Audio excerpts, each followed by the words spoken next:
Greetings and welcome to the Astronomy Picture of the Day podcast.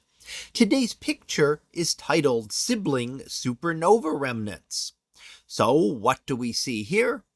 Well, here we see two supernova remnants close together in the sky.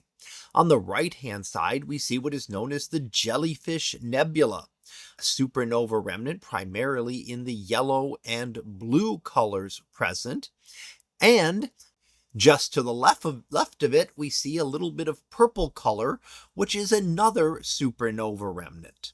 So two supernova remnants very close together in the sky, and how could we possibly get that?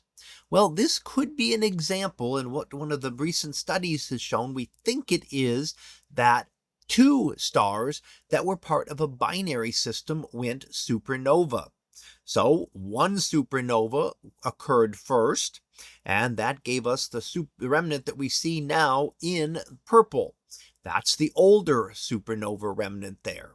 Now, when it went supernova, tearing itself apart, the other star then got flung out from the system, so they were no longer bound together, and that star then traveled through space, and thousands of years later, it was massive enough to become a supernova itself, and it gave us what we see as the Jellyfish Nebula today, a much younger supernova remnant. So we can see how much more there is of it there and how little is left of the older remnant. Now, here we're looking at various different types of light. This is not a visible light image, or at least not completely. The yellowish color is visible light, purple is the ultraviolet, and the infrared gives us cyan, red, and orange colors. So we're looking at a variety of wavelengths here, helping us to be able to better understand these supernova remnants. And in fact, it was another wavelength that actually helped us to do this. That was looking with the Fermi Gamma Ray Space Telescope. And that, of course, studies gamma rays, much higher energy, and really helped piece together the story that we learn of these two supernova remnants being part of a binary system.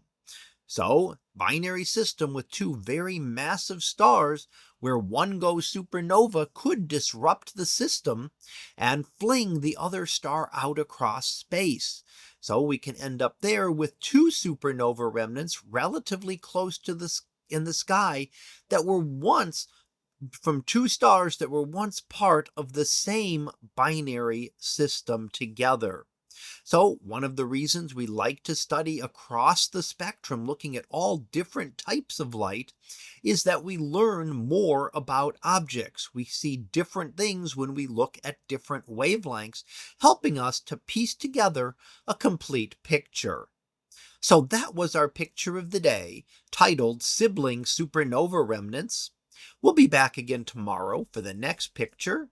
So until then, have a great day, everyone, and I will see you in class.